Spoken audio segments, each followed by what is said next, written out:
After Hell in a Cell ended last Sunday, WWE aired a documentary on the WWE Network about Mick Foley.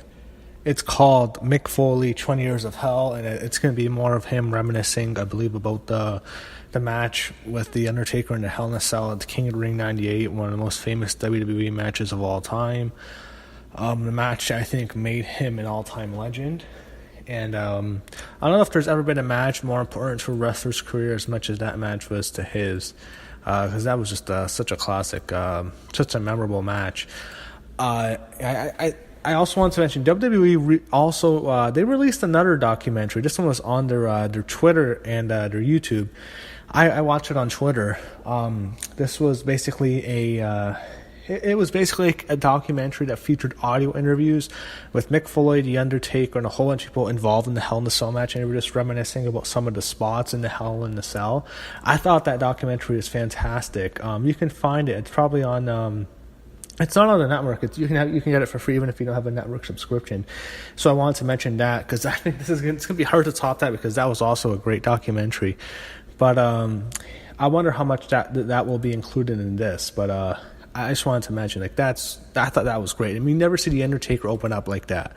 It's crazy to see him out of character. I thought The Undertaker was really great in that part too. So I'd recommend everyone, before you watch this new documentary, watch the documentary they did before it. It's only 15 minutes. So I guess Mick Foley does these one-man shows a lot, and this is going to take place in Pittsburgh, and it's 20 years after the Hell in a Cell. They're back in Pittsburgh where the match happened with The Undertaker. I guess this is how it's going to be him, talking about it. So they're in a small auditorium, I think, in Pittsburgh, and Jared Borach was there. He introduced them. They had Nita Strauss, who plays with Alice Cooper. She played Shinsuke's Nakamura entrance at WrestleMania this year. She did Nakamura's theme, actually, before Foley came out. So he's talking more about his career. I think he does this at all his shows. He talks about his run in WCW and every year in WCW, called WWF, to get a job in the early 90s, and they rejected him every single time. They kept saying no, and so finally it was J.J.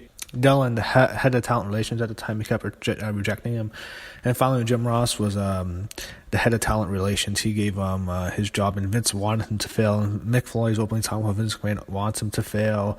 He puts him in this stupid brown mask, and the brown his attire's all brown, and he has this music.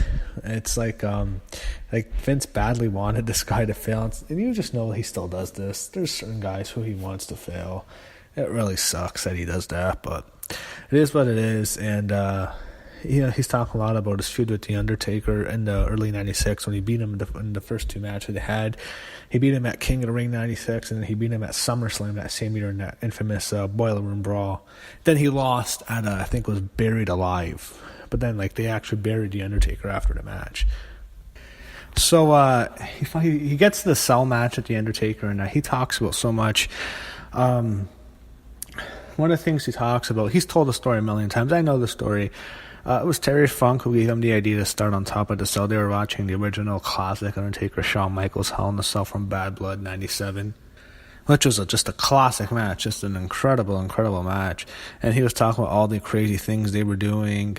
It was bloody and violent, and when they got to the top of the cage near the end of the match, it was really memorable. Shawn took a big bump at the time, which was falling from the side of the cell through a table, which was a huge bump. And then Foley's starting to talk about, he has no idea what the hell am I going to do. He was not over at the time. Remember, he was very cold at the time. He was doing he was doing Cactus Jack, Dude Love, and Mankind at the whole time. And Mankind,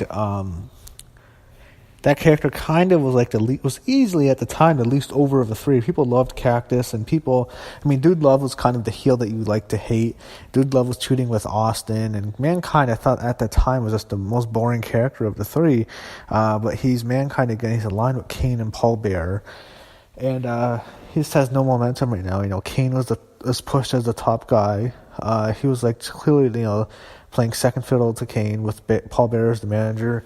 And Austin and Kane were in the main event, and Undertaker and Mankind were the co-main event in the Hell in a Cell. Not too many people had high expectations. Undertaker was revealed to have a broken foot, and he's talking to Taker and telling him, all right, let's start the match on top of this hell. And Undertaker kept telling him no, and then finally Undertaker asks him, why are you intent on killing yourself? And then Foley is, he's finally able to convince him about what they're going to do.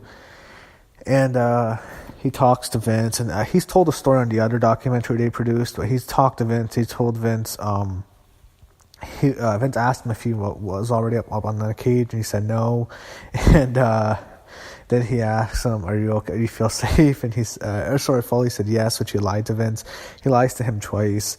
And finally the match happens, and he tells the story about how the fans look like ants. And Chris Jericho, who when he had his match, Hell in a Cell with Triple H, he wanted to take a bump off the side of the cage, but he said in his book that the fans look like ants. And, Mankind obviously agrees the fans did look like ants. And then they finally have the match, and they're sinking through the cage. Both of them are huge. I remember thinking to myself, is this Hell in a Cell beat up? I think they use the exact same, structure that they did in the Shawn match. But the Shawn match, they take it apart afterwards. Like, they use the exact same parts because, Shawn took a whole bunch of bumps on the cell of the cage, on the roof. Undertaker, he gave him like a gorilla press on top of the cell. So he bumped all over. And like here, it's like they're sinking into the cage. And maybe Undertaker is heavier at the time, and Mankind's obviously much heavier than Shawn, but they're sinking into the mesh. You're like, oh my God, are they going to collapse through? They're both going to die. It was just looked horrible. And, of course, Undertaker throws him off the big spot, probably one of the most famous spots in the history. Throws him off the top of the cage through an announcer's booth, and just debris all over him. Jim Ross with the classic call, "My God, they killed him! They killed him! As God is my witness, he is broken in half." And then you see Foley. Like, I thought it was really cool. Like, half his body's underneath the guardrail, and like his legs underneath the guardrail, is like his upper body's covered in debris from the announce table. It looks absolutely nasty. Just looked insanity. And of course he's able to get back up, his mask is off, and then he somehow is able to climb back on top to the cage and to the roof, and Undertaker fight again on top of the roof, and they have another battle, and Undertaker does the chokeslams him through the cage this time. They say it didn't. It was planned. I think it was planned. But what happened was he chokeslams him, and then Mankind, he didn't chokeslam him like an actual slam. He just grabbed him by the neck and like shoved him to the ground.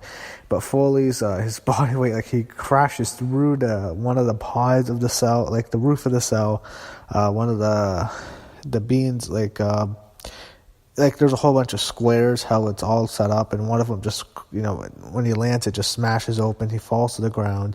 There's a chair on the way. It hits him on the way down. He talks about how he had to it was better that he couldn't get up for the choke, so if he did, he would have had to, he would have rotated and landed on his neck, and he was unconscious for like 42 seconds, lands head back of the head first onto the ring. Looked absolutely just brutal.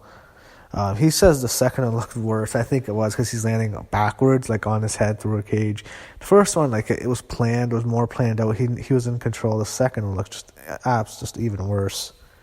He talks about one of the nastiest spots is when he's like laying on the turnbuckle, sitting down. He has his tooth is. I think what happened is the chair it fell back onto him, and it hit him in the mouth, and like it knocked his tooth back up into his gums, all the way into his nose, which is just disgusting to think about.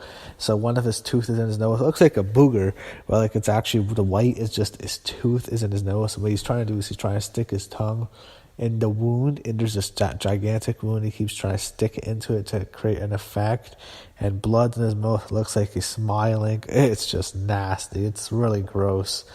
I can imagine like having that giant mouth wound. Oh God, it's made painful. And his shoulder's just destroyed because when he landed on his shoulder in the big bump, and he was knocked out. He has a concussion from the second major bump. Just fuck, man. No one should ever. They should never ever think about doing that again. He talks about when he used the thumbtacks. He had like such a concussion earlier. He can't remember, and he asked the Undertaker to use the tacks, and like the Undertaker pointed to his shoulder, and his whole shoulder was covered in thumbtacks. And that's just it's nuts. I remember I listened to a Something to Wrestle episode with Bruce Pritchard. He was talking. He said that same story. Like Foley went to Pritchard and apologized him for missing the tacks, and then Pritchard just saw Foley's arm covered in like 100 thumbtacks. It's nasty. So when after the match ended with the thumbtacks, he talks about the aftermath a lot, and this is the match that made him a legend, and he talks about how he kind of resented the match after a while. He felt like the match he had was just overshadowing his whole career, and he had a lot of great matches, but that match, completely was such a legendary match for the bumps that it kind of overshadowed everything he did before that, and after that, he had a lot of memorable classic matches. The I Quit match with The Rock, the street fight with Triple H. He had just a lot other memorable matches with The Undertaker, the match with Shawn Michaels. So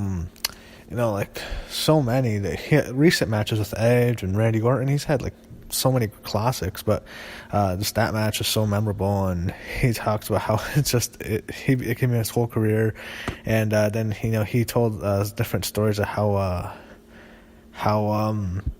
he grew to appreciate it again, and he talks about the story of watching the match with his kids, and I thought it was great. I thought it was a great motivational speech at the end, and I thought it was a great documentary. You can also definitely watch the not really a documentary, like a 15-minute special WWE posted, and on the network, just on Twitter.